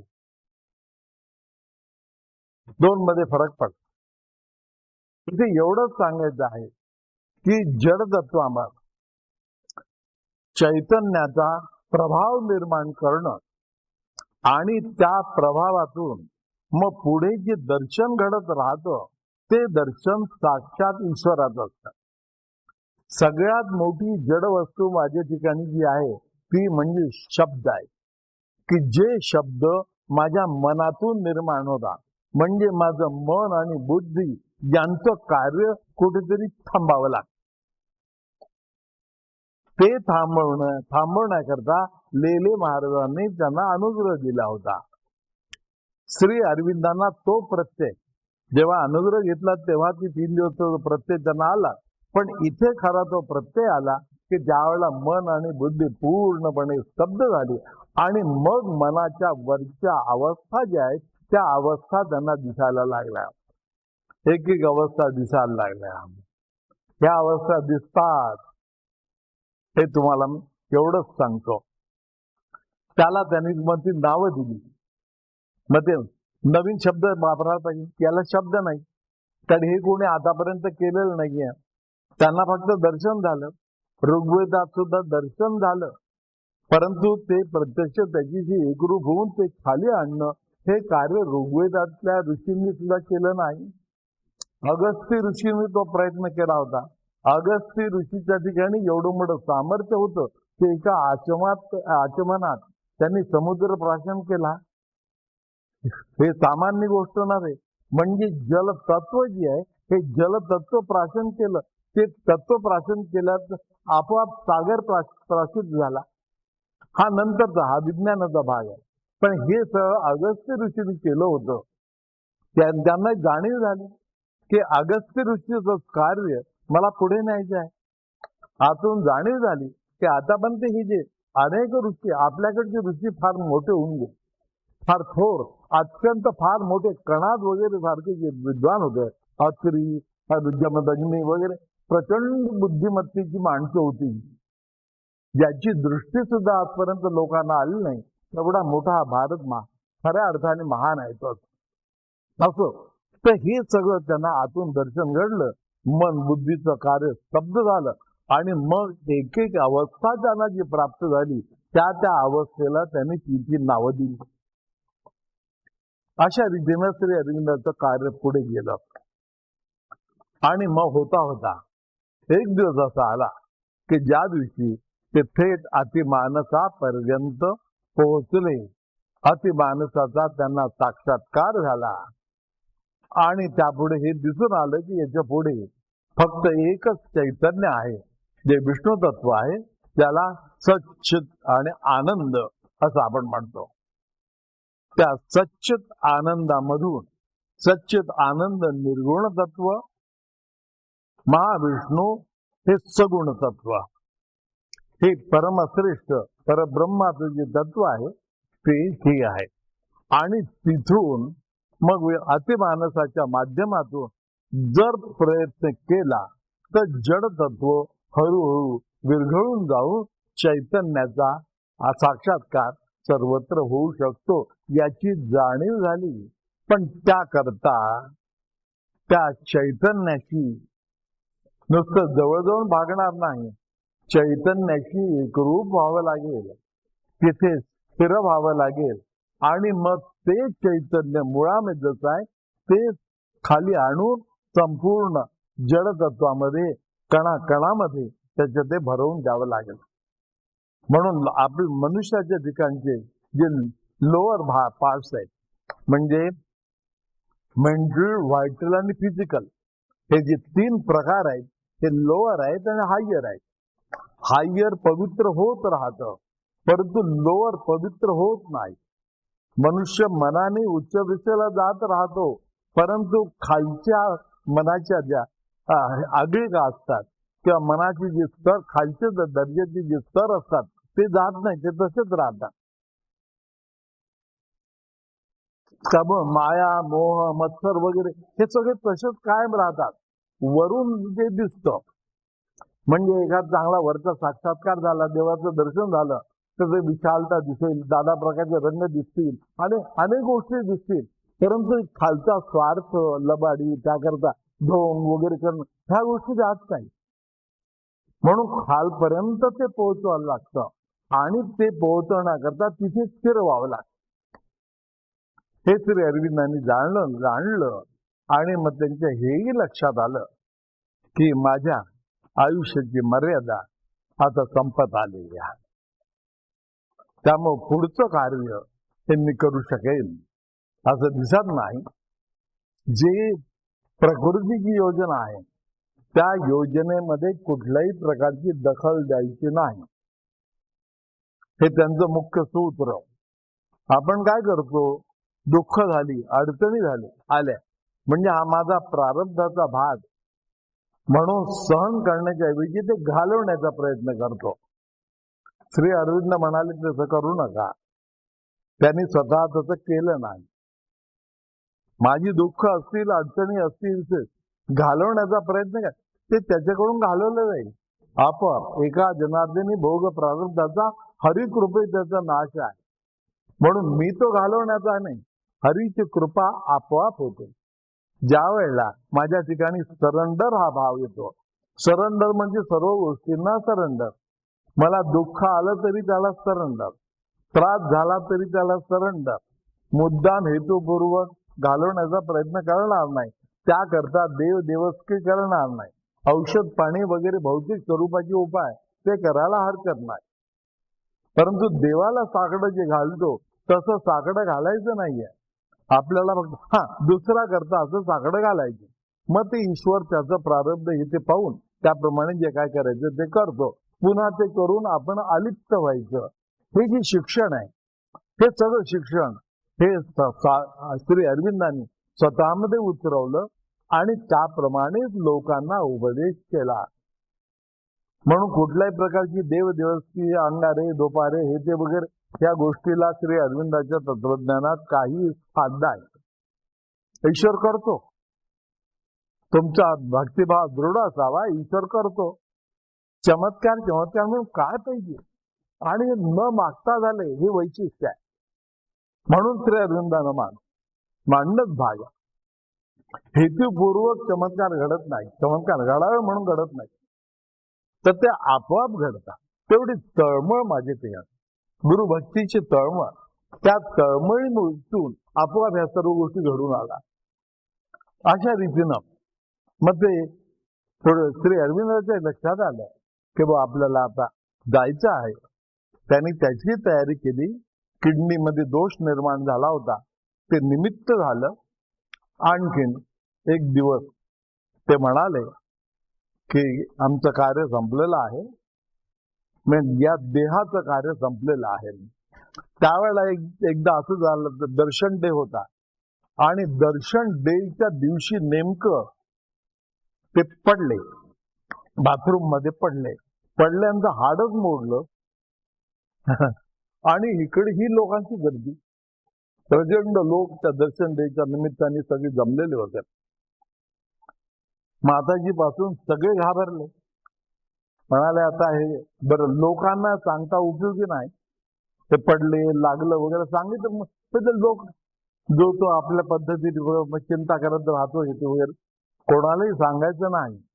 फक्त काही कारणाने ते येऊ शकत नाही समोर, एवढं सांगू म्हणाले, त्यांना हे करू. आणि इकडे मध्ये डॉक्टर बोलवा, अमकं डमकं वगैरे सगळं झालं. हे दुखणं पुढे 11 वर्ष त्यांना झालं. मग त्यांनी ते सांगितलं सगळ्यांना की असा असा दोष निर्माण झाला. एकाने त्यांना हे विचारलं होतं की तुम्हालाही दोष आहे आणि तुम्हालाही शरीर द्यावं लागणार, किंवा अमरत्व नाही का? तर ते म्हणाले की अमरत्व आहे, पण ते म्हणाले चित्ताचं अमरत्व आहे, देहाचं नाही म्हणाले. देहाचं अमरत्व निर्माण व्हावं याकरता माझा प्रयत्न आहे, त्याचा अर्थ ते निर्माण झालं असा नाहीये. म्हणून मी अजून अमर नाही, पण चैतन्याचं अमरत्व जे आहे ते मात्र माझ्या ठिकाणी स्थिर झालेलं आहे. त्याचा प्रत्यय तुम्हाला मी गेल्यानंतर येईल. आणि दुसरी गोष्ट सांगितली की every body has to be drop down, it has to be return to the prakriti where from it came. हे सगळे शरीर जे आहे हे शरीर प्रकृतीला अर्पण करावंच लागतं, कारण प्रकृतीतून हे शरीर निर्माण झालंय. म्हणून तिचं देणं तिला द्यायचं नाही का? ज्या वेळेला प्रकाश पुरुष निर्माण होते त्यावेळेला मग हे प्रकृतीचं कार्य असणार नाही. आपण या श्रेष्ठ दर्जाच्या साधनेत राहिलो तर आपण सुद्धा प्रकाश पुरुषामध्ये परिवर्तित होईल, आपलं सुद्धा परिवर्तन होईल. माझा प्रयत्न त्या दृष्टीने चाललाय, पण अट्टहास नाही. समजा आयुष्य मर्यादा संपली असेल या देहाची तर मग त्याचं समर्पण करायलाच पाहिजे. मग त्याकरता कुंकू नाही, रड गाणं गायचं नाही देवाच्या समोर, देवा मला वाचव, असं करण, असं अजिबात काही करायचं नाही. वेळ आली निघून जायची. त्याप्रमाणे श्री अरविंद निघून गेले आणि आशीर्वाद देऊन गेले. आणि एक महत्वाची गोष्ट सांगितली की माझ्या कार्याच्या पूर्ती करता, म्हणजे ते अतिमान तत्व या सृष्टीवर आणण्याकरता 1-2 माणसं उपयोगाची नाही, ईश्वर भक्तांची मांदियाळी पाहिजे. जसं ज्ञानेश्वरांनी म्हटलं तसं यांनी त्याला रेस असं नाव दिलं. एक मोठी परंपरा आणि अनेक माणसं, अनेक साधू संत जसे निर्माण होतील त्या प्रमाणामध्ये हे सगळं घडून गेलं. अभिवचन दिलं की मी गेलो असं समजू नका, माझं कार्य पुढेही चालू राहील आणि या माझ्या कार्यामध्ये तुम्हालाही सहभागी व्हावं लागेल. एक साधक म्हणून सहभागी व्हा, त्या रेसमध्ये परिवर्तन करणं ही माझी जबाबदारी. तुम्ही फक्त तुमचं कार्य करा. एक साधक या प्रकारचा, या दर्जाचा, या स्तरावरचा साधक या दृष्टीने तुम्ही प्रयत्न करा. मग पुढचं जे आहे ते मग त्या प्रकाश पुरुषात परिवर्तन होणं, अमका डमका वगैरे, आणि ते सगळं प्रकाश पुरुष, स्त्री पुरुष वगैरे अशा प्रकारचा भेद नाही. असं एक वेगळ्या स्वरूपाचं जीवन आहे. त्याचं वर्णन एका पुस्तकात केलेलं आहे. एक ते बंगलोरचे महाराज आहे कृष्णानंदांनी त्याचंही वर्णन केलेलं आहे. त्याचं वर्णन चांगलं आहे. अशक्य वाटतं, अवघड वाटतं, परंतु ह्या तत्वज्ञानामध्ये बसणार आहे. तर अशा रीतीनं हे समग्र परिवर्तन व्हायचं आहे. आणि श्री अरविंदांनी देह ठेवला. देह ठेवल्यानंतर काही दिवसपर्यंत तो प्रसाद कायम होता. त्यांच्यामध्ये रक्ताभिसरण सहज कायम होतो. देहातून किरण सातत्याने बाहेर पडत होती. त्यावेळेला डॉक्टर धनंजय मुखर्जी म्हणून त्यांचे डॉक्टर होते. ते नेहमी त्यांचे सन्निध असत. शेवटी त्यांचं शरीर तपासलं, ते किडनीचा विकार वगैरे त्यांनी सांगितला होता सगळा. तो तपासलं, तिच्यामध्ये कुठल्याही डिकॉम्पोजिशन कुठल्याही प्रकारे शरीरात झालं नव्हतं. 3 दिवसपर्यंत शरीर जसं तसं होतं. रोज तपासणी करीत होते, शरीरामध्ये फरक पडला नाही. शेवटी माताजीने सांगितलं, कारण माताजींना साक्षात्कार झाला की अनंत काळपर्यंत हा देह असा राहील, परंतु हा देह समाधिस्थ करा, हा देह असा बाहेर ठेवू नका. त्याप्रमाणे माताजीने सांगितलं आणि नंतर तिथे पॉंडिचेरीला ती समाधी तयार केली, त्याच्यावर बांधली आणि तेही उघडी समाधी बांधली. समाधीवर आच्छादन नाही, उघडी समाधी. जसं मुक्ताबाईला ज्ञानेश्वरांनी जी सनद दिली त्यामध्ये त्यांनी असं म्हटलंय, उघडी समाधी घेई जगामागी. जगामध्ये उघडी समाधी घे. आणि एक निवृत्तीनाथ सोडले तर उघडी समाधी, सोपान देवाची समाधी. सोपानदेव असेच उघड्यावर गेले, त्यांच्या लोकांनी पुढे तिथे ती समाधी मंदिर वगैरेच बांधलेलं आहे. आणि मुक्ताई जी चित्ता आहे तिची तर एकदम उघडी समाधी. ही एवढी उघडी समाधी आहे की नामदेवांनी वर्णन केलं, आकाशामध्ये गडगडाट झाला आणि ती विजेप्रमाणे गुप्त झाली. मुक्ताई गुप्त झाली. विजेनी मनुष्य मरतो, शॉकने, ही गोष्ट खरी आहे, परंतु त्याचं काहीतरी शरीर राहतं किंवा राख राहतं, काहीतरी खाली राहतं ना, तिथं काहीही शिल्लक नाही. एक कोण सुद्धा सापडला नाही. उलट त्या ठिकाणी चैतन्य आहे, ऊर्जा. अजूनपर्यंत ते चैतन्य आहे. हे चैतन्य कसं मोजतात, ह्या ऊर्जेचे तरंग कशा रीतीनं मोजतात याचं आधुनिक शास्त्रज्ञांनी मूल्य हे परिमाण ठरवलेलं आहे. आणि त्या परिमाणाप्रमाणे अजून देखील त्या मुक्ताईच्या चैतन्याचे तरंग फोटो मध्ये सुद्धा घेता येतात. हे आर.एन. शुक्लांनी लिहिलेलं आहे.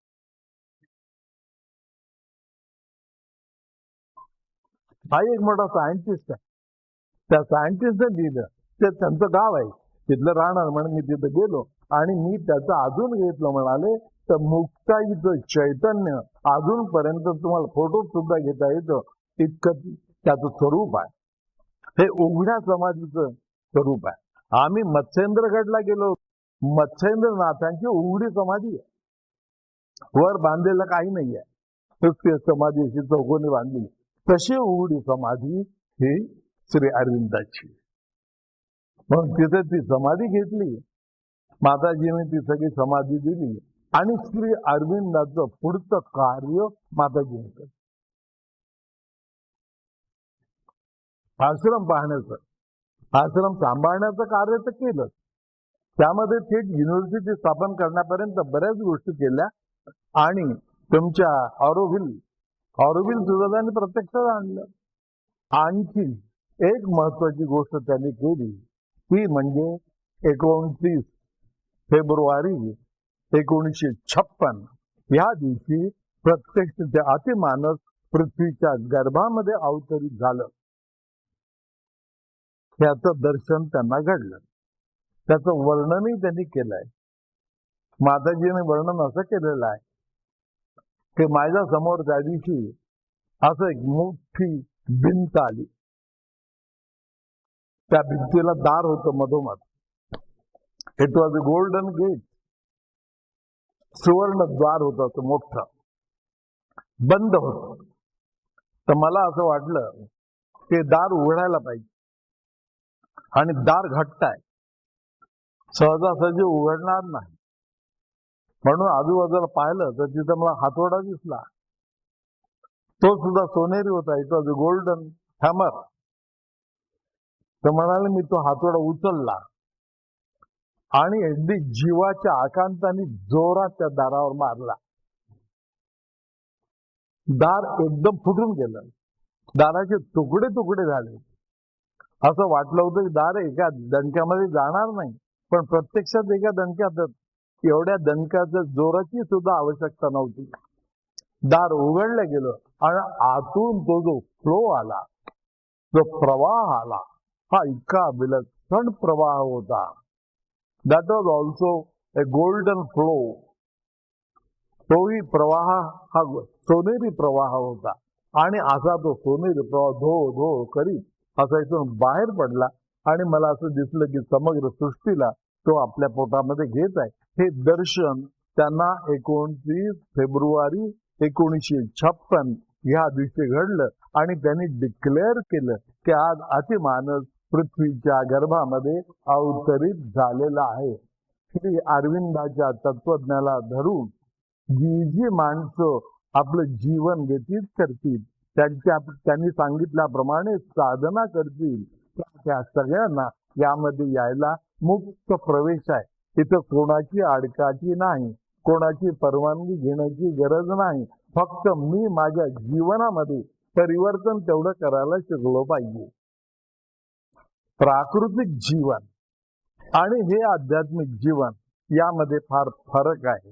हा फरक सुद्धा एकदम मी घालवू शकत नाही, पण प्रयत्न त्या दृष्टीने असावा. आतापर्यंतची जी सगळी साधनं झाली ही मुक्तीपर्यंतची साधना होती. श्री अरविंदांनी मुक्तीच्या नंतर जी करायची ती साधना आपल्याला दिली. म्हणून मुक्तीपर्यंत आधी या. मुक्तीपर्यंत येणं सुद्धा सोपी गोष्ट नाही. सायुज्य मुक्ती ही सामान्य गोष्ट नाही आहे, पण सायुज्य मुक्तीपर्यंत आपल्या प्रयत्नाने मी यायचं आहे. आणि त्यानंतर मग हा पुढचा प्रवास हे श्री अरविंद स्वतः करून घेणार आहे. आपल्यामध्ये सांगायचं म्हणजे मला जे मिळालंय ते मिळालं, त्यात समाधान मानायचं नाही. आध्यात्मिक अनुभव आले, आनंद झाला, तृप्ती आली, समाधान आलं, शांती आली, तरी तेवढ्याने भागत नाही. त्याच्या पलीकडे आणखीन आहे. कारण ईश्वरी तत्व अपार आहे, ते अनंत आहे. म्हणून ऍस्पिरेशन हा मंत्र त्यांनी दिला. अभिप्सा वाढवायची, अध्यात्मातली अभिप्सा वाढवायची. साध्या साध्या गोष्टीने वाढत नाही. ज्यांना शक्य असेल त्यांनी ध्यानाची बैठक वाढवायची. ज्यांना शक्य असेल त्यांनी आपली गुंतवणूक होईल तेवढी गुंतवणूक, सगळ्या ह्याच्यातून गुंतवणूक कमी करायची, हळूहळू नाहीशी करायची. गुंतवणूक कुठलीच नको. ज्ञानेश्वरांनी सांगितलं, जाती वित्त गोष कुलशील ही माणसाला गुंतवणूक करणारी गोष्टी आहेत. त्या तर आहेतच. याच्या व्यतिरिक्त माझा धर्म, माझा देश, माझा अमुक, माझं तमुक वगैरे ह्यातून सुद्धा मन काढून टाकायचं. कारण सगळं हे परमेश्वराचं आहे. म्हणून हे सुद्धा त्या मानाने कमी समजून त्यातून मग मन काढून टाकायचं. कुठेही अटॅचमेंट ठेवायचं नाही. समर्थाने सांगितलं, देवाच्या सख्यतासाठी साधाव्या जीवलगाच्या तुटी सर्व स्वरूपावे शेवटी प्राण तोही वेचावा.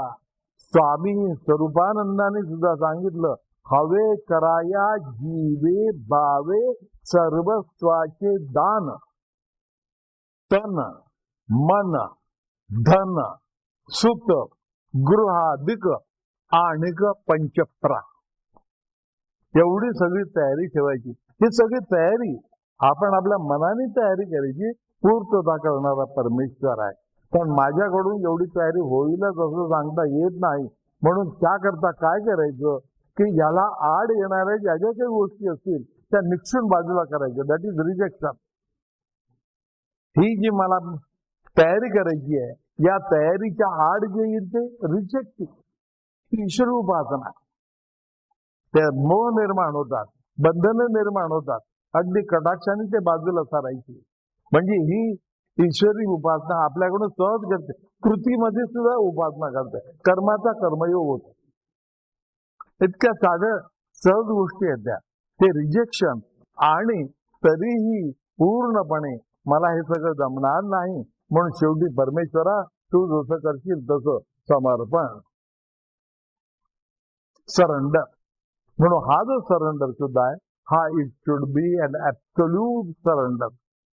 म्हणजे उद्या मृत्यूची वेळ आली तरी सरेंडर. चांगलं देतो म्हटलं तरी सरेंडर. काही करतो म्हटलं की जशी ईश्वरी इच्छा. मग हे आपण आपल्या तात्पडून पाहायचं. प्रत्येक घटनेमध्ये ईश्वरी इच्छा काय आहे ते बघायची. माझी इच्छा ठीक आहे, माझी इच्छा मला कळू शकते, पण ईश्वरी इच्छा काय आहे हे जाणायला पाहिजे. ईश्वरी इच्छेप्रमाणे वागायचं. ते माझ्या मनाच्या विरुद्ध असं तर हरकत नाही. ईश्वरी इच्छा मला प्रमाण. एवढी मोठी यात्रा ठरली हे करायचं उद्या, आणि समजा आदल्या दिवशी काही कमी जास्त झालं तर काय करायचं? ठीक आहे, काय हरकत नाही. ईश्वरी इच्छा प्रमाण आम्ही जातो. खेद ना, अमुक करायचं राहिलं येते, खेद नाही. अमुक झालं त्याचा सुद्धा हर्ष फार मोठा हर्ष नाहीये, कारण ईश्वरी इच्छा होती म्हणून घडलं. एरवी मी काय करू शकतो, माझी ताकद काय, मी काय करणार कसं, मशकी केली, मशकासारखा मनुष्य मी काय करू शकतो आयुष्यामध्ये. पण हे ईश्वरी कृपाबळ ह्या सर्व गोष्टी घडलेल्या आहेत. आज इतके लोक आलेले आहेत, इथं बसले, त्याच्या व्यतिरिक्त गावोगावी आणखी लोक आहेत, ते तिथून स्मरण करतात. सगळ्यांना तिथे येणं शक्य होत नाही, हे मलाही मान्य आहे, काही हरकत नाही. त्यांचं त्या ठिकाणी कल्याण हो, माझी भावना एवढी. यातून जेवढं जमेल तेवढं घ्यायचं, आणि बाकी आणखी जमलं त्याकरता सुद्धा ईश्वराच्या कृपेने जमलं म्हणून सरेंडर. आणि जे व्हायचं आहे त्याकरता सुद्धा सरेंडर, पूर्णपणे सरेंडर. जसं तुला पाहिजे त्याप्रमाणे कर, मी काहीच नाही. You cannot dictate the divine, you have to serve the divine. म्हणून देवाला आज्ञा करायची नाही, असं करू तसं कर, एक आज्ञा करायची नाही.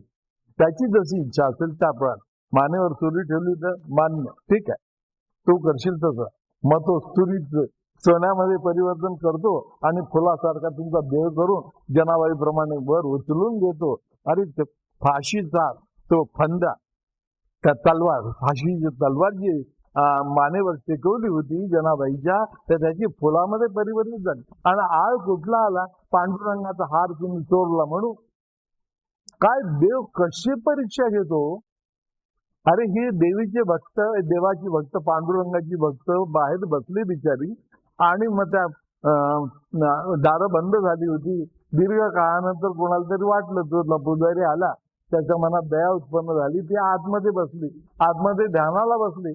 पांडुरंगाने स्वतः आपल्या हातात तुमचा गळ्यातला हार काढला, सोन्याचा हार, आणि तिच्या गळ्यात घालून दिला.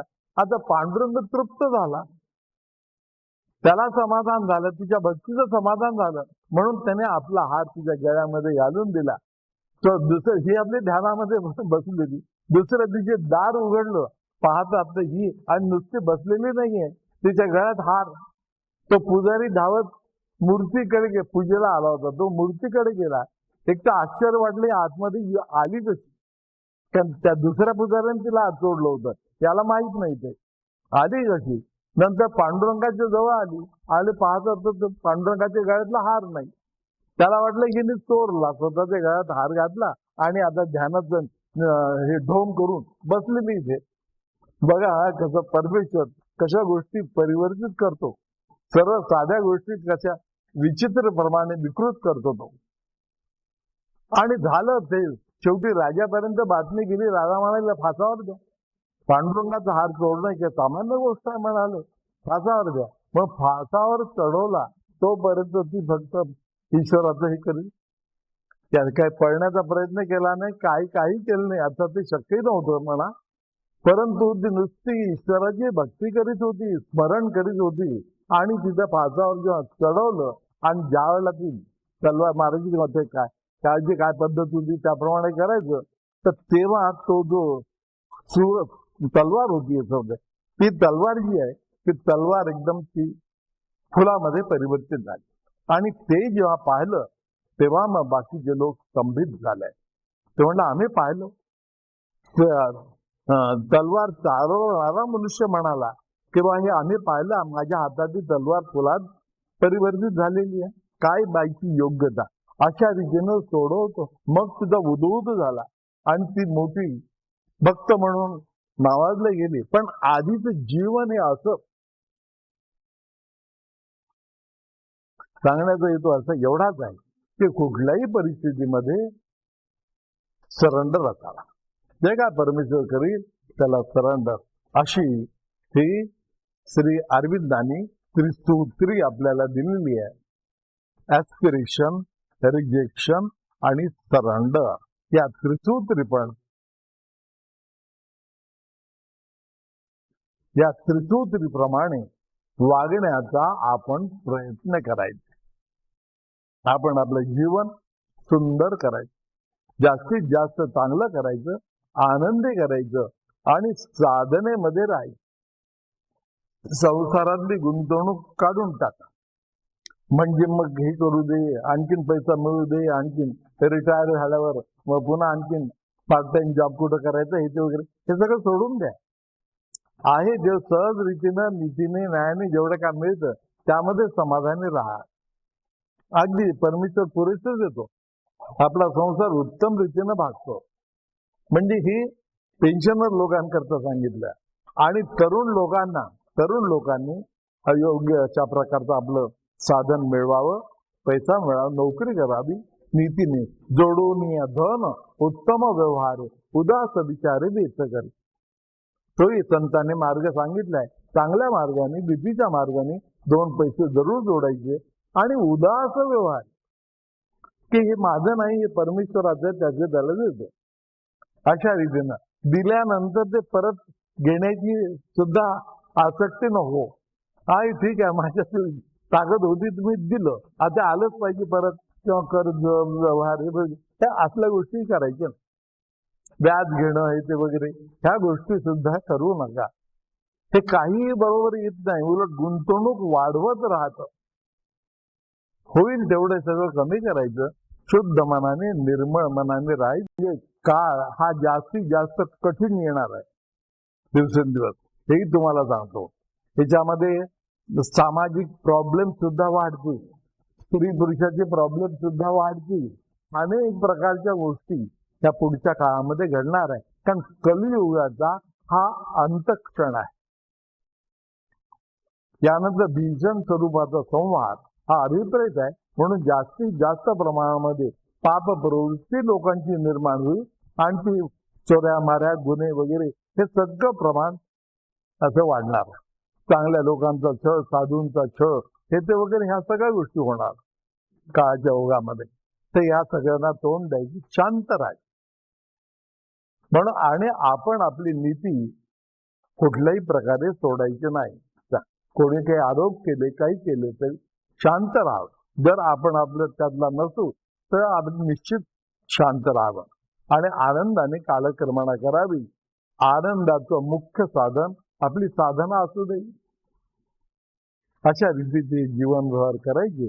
त्याकरता म्हणून आजचा हा दिवस अतिशय मोलाचा आणि क्रांतिकारक असा क्षण आहे.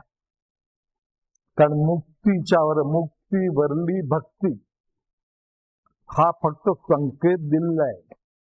ज्ञानेश्वरांनी हा सगळा संकेत दिलाय. आणि प्रकाश पुरुष म्हणून जे आहे त्याने नाव दिलं, पण त्याचं वर्णन ज्ञानेश्वरांनी केलेलं आहे.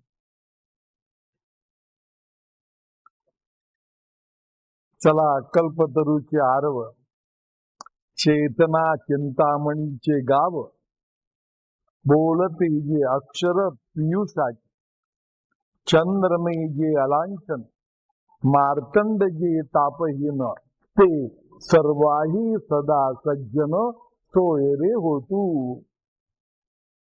असं ज्ञानेश्वरांनी त्या प्रकाश पुरुषांचं वर्णन केलेलं आहे. त्याला त्याने ईश्वर भक्तांची मांडवी आहे असं म्हटलेलं आहे. त्या मांडव्यामध्ये आपण कसा प्रवेश करायचा याचं दर्शन हे श्री अरविंदांनी घडवलेलं आहे. आपल्या डोळ्यासमोर चित्र स्पष्ट आहे. फक्त आपण किती प्रमाणामध्ये तिकडे उडी घ्यायची हे आपण आपलं ठरवायचं आहे. आणखीन आपलं जीवन धन्य करून घ्यायचं आहे. जीवन धन्य करण्याकरता अमौलिक अशा प्रकारचे क्षण आपल्या आताच्या जीवनामध्ये आपल्या वाट्याला आलेले आहे. त्याचा जास्तीत जास्त फायदा करून घ्यायचा. हरि ओम तत्सत. ओम ओम ओम.